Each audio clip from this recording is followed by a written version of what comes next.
Friends, yeah, put that baby on a scale, right? Put that baby on a scale. How much does your strategic plan weigh? That could be a little contest. A little contest. How's everybody doing? Sorry, a little late getting on today. Today's just been one of those got to catch up. Got to catch up. I love the travel. I love the delivery. But it kind of wrecks the week. I honestly woke up this morning and had don't know what day is it. And I'm kind of a routine guy. I don't know if you are that like I love just the adventure of every day. I don't. I love the structure of every day. I think there are standards that you put into your day and then you just make those standards work. And yeah, when you're kind of running in this whole new world of no system, no standards, it's what keeps life interesting and fluid, right?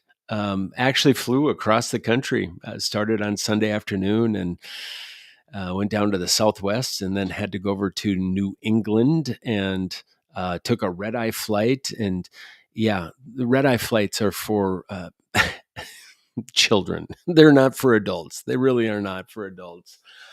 So playing a little catch up. Yeah, I literally was that guy. And maybe we can have some fun here in the comments. Here's the question. So in terms of what I was wearing on Monday for delivery, and then got on a plane and flew through the night, and then had a delivery across the country on Tuesday morning with a red eye flight. Do you wear your same clothes that you wore on Monday? Do you? Oh, and then figure out a spot to just kind of do your telephone, just go into the telephone booth like Superman and you just change your clothes and ta-da, you're ready to go on Tuesday. Or late on Monday, do you just call it Tuesday morning and put your new clothes on and travel with your... Yeah, all those things were going through my head because I've never lived through any of these experiences before. That was the first. What did I do? I was the guy that went into the handicap bathroom stall because it was a little bit bigger and nobody else seemed to be needing it for 2 minutes. And yeah, I just kind of cleaned up in there and presto, changeo. And it worked. It worked. Oh, good to be with you. We're usually doing this thing on Tuesdays, so I'm a day late, probably $3 short at least. But let's do some math today, okay? And some of this is going to just tick you off because many of you are in this strategic planning season. I actually met with a college president today who said, "Yeah, last Friday he had his team in, and they were doing some." Planning for their 2026 strategic plan priorities. Yeah, and we had a good opportunity to jaw through some of these things that were front of mind because I knew it was going to be part of our live today. But count your priorities. In that big, thick book that you have, how many priorities? When I was in New England yesterday with the president and her team, I literally just drew 3 lines on the butcher paper and said, fill them out for me. Second semester, what are your greatest priorities for this semester? You would have thought that 30 seconds in and out, nobody gets hurt. We spent literally 20 minutes defining what their strategic priorities were for the second semester. It was a healthy activity. Um, but that level of clarity, it kind of did surprise me for the level of leaders that I was working with. No disparaging remarks here at all. Clarity just gets kind of fuzzy in the busyness of all things. But what are your strategic priorities? Go ahead. I'll wait. 37, 48, 62, all of your stretch goals. Now, here's the key, I think, to wrap a formula around this. Divide 100 by that number. Okay. And then I would just say, congratulations. You've just calculated how messed up you are. Most systems really do. It is this ridiculous calibration. Okay.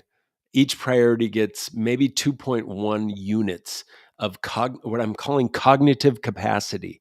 It's your literal ability to think cognitively about your strategic priorities, because these things are not events. These are integrated into all of the work all of the time.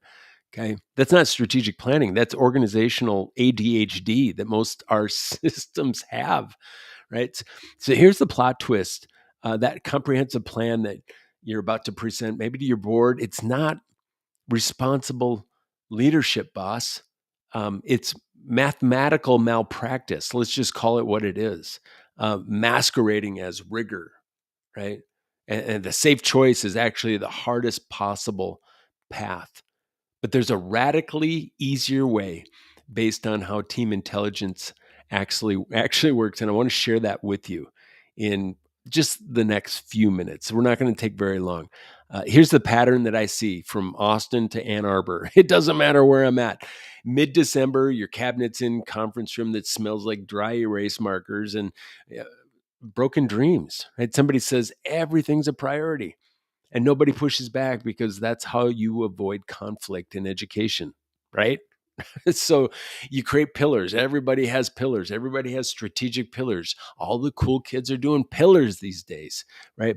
And you assign accountability and you build dashboards that nobody will actually really check. Everybody's leaving feeling productive. And then, hallelujah, here comes January. Optimism. February, decision paralysis. And then every choice affects all of the 47 other priorities. And then March, exhaustion, pure strategic exhaustion, it sets in. In April, you're having the exact same meeting that you had in April of 2025. Call me prophetic, but that's just the cycle. That's the cycle that I see. So here's what's really happening. You're violating a fundamental equation of team intelligence. I call it it's IQ, so your cognitive smarts, plus your EQ, which is just your ability to have common language and common tools that scale across the organization.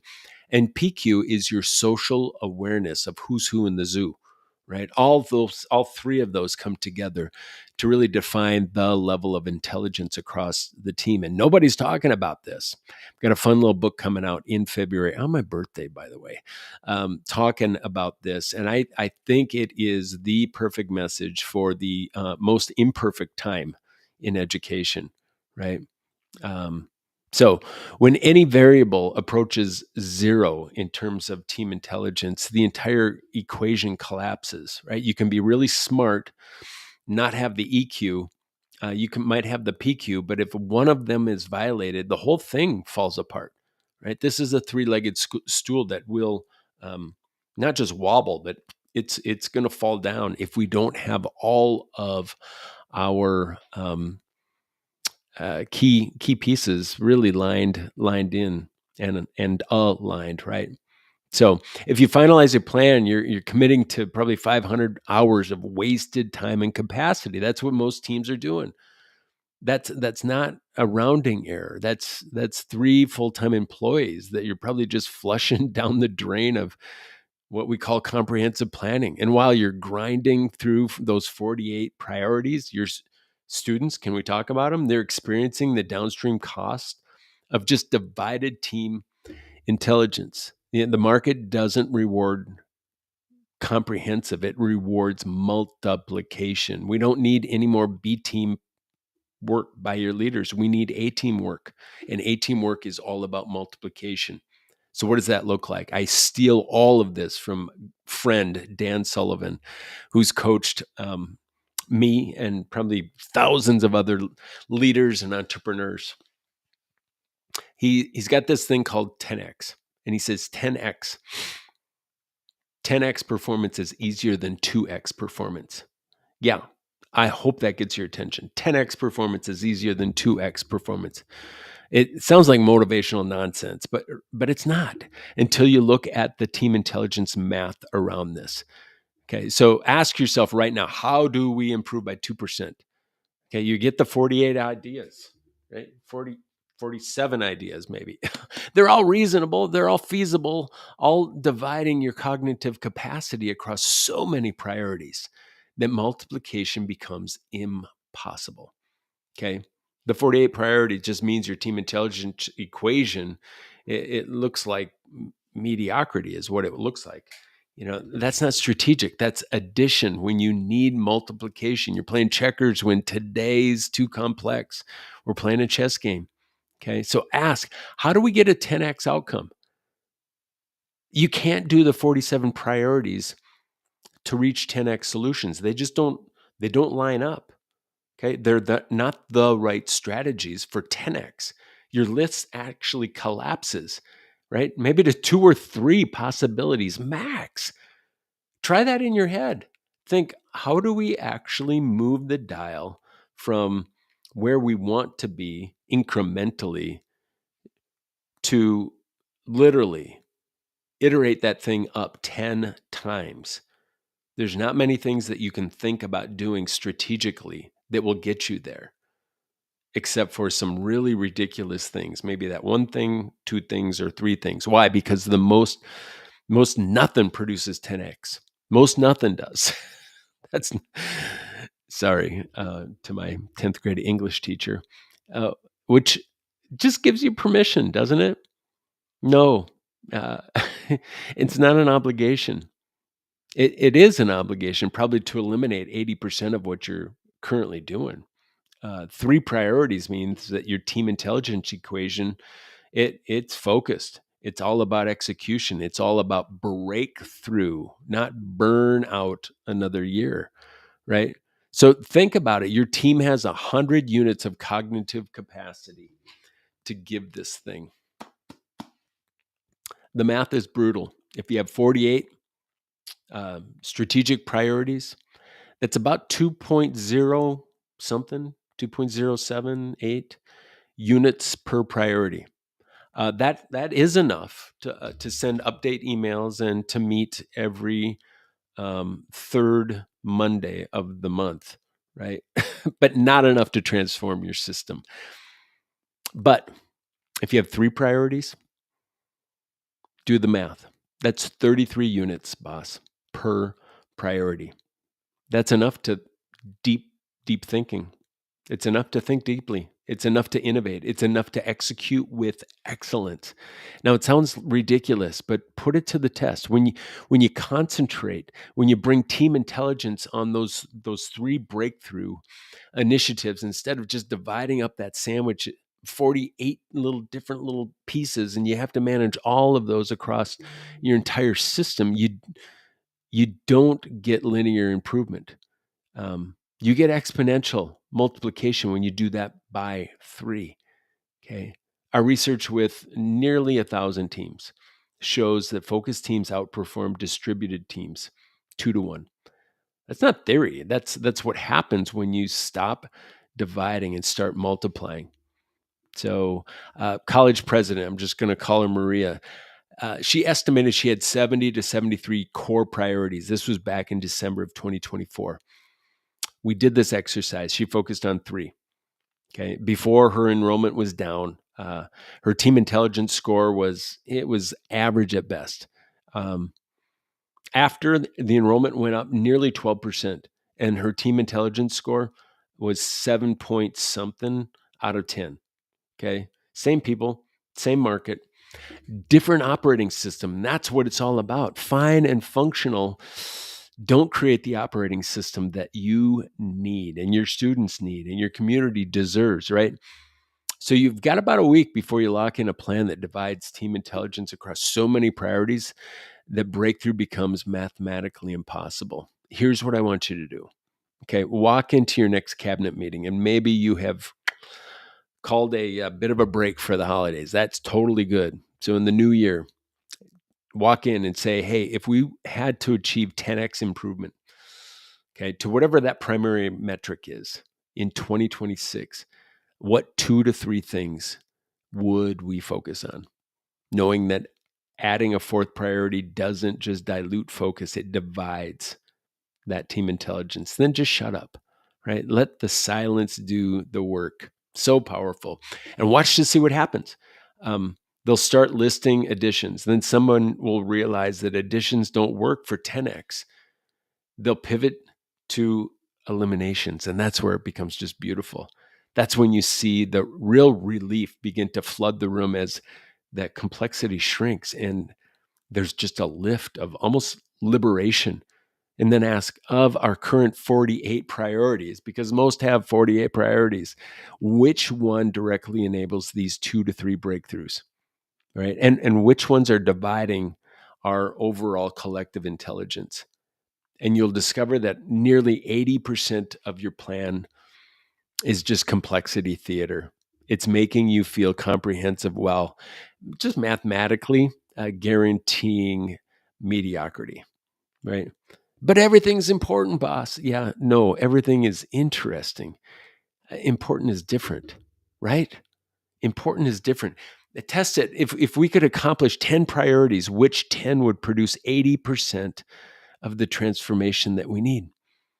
And guaranteed your team will identify them in 15 minutes, which means the other 38 priorities, they're organizational noise that are it's dividing your team and your team's ability to have the capacity to do what they're called to do. They're more busy than brilliant. Can agree or disagree?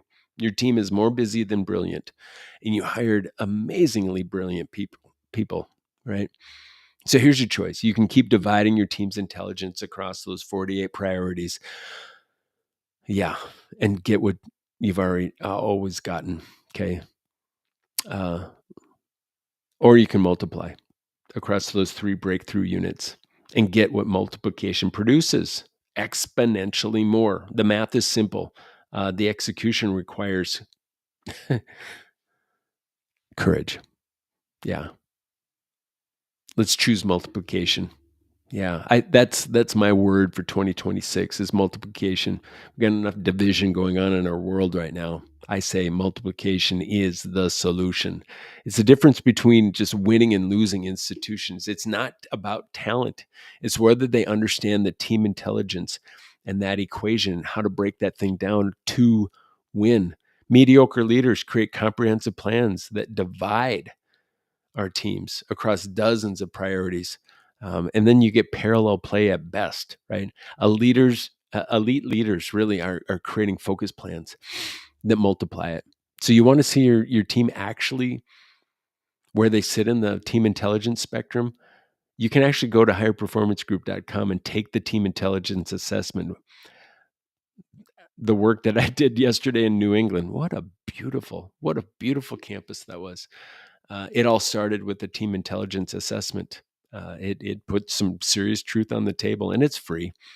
Um, yeah, but I think it does. It gets the right conversation started. It takes maybe 12 minutes, and it'll show you exactly whether your 2026 plan will multiply or probably divide your team's cognitive capacity before you finalize it. That's the thing. That's why I'm getting to you right now. Before you finalize it, that assessment will reveal your IQ score, your EQ, their EQ score, the PQ score, and whether you're set up for multiplication or for continued division.